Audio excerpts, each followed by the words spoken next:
అత్యంత పవిత్రమైన ముక్కోటి ఏకాదశి మహాపర్వదినం సందర్భంగా కోనసీమ తిరుమల వాడపల్లి వెంకటేశ్వర స్వామి వారి ఆలయం ఇలవైకుంఠాన్ని తలపించింది.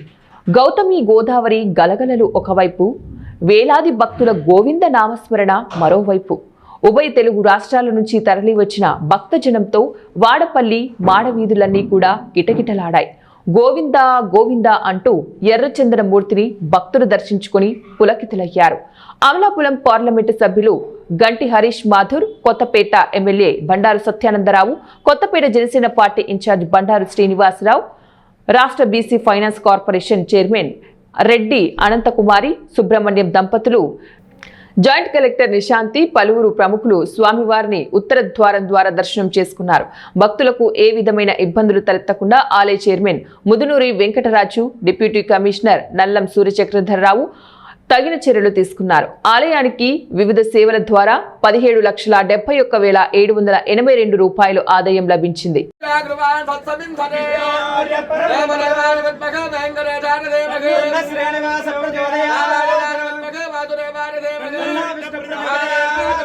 విష్ణుపత్తి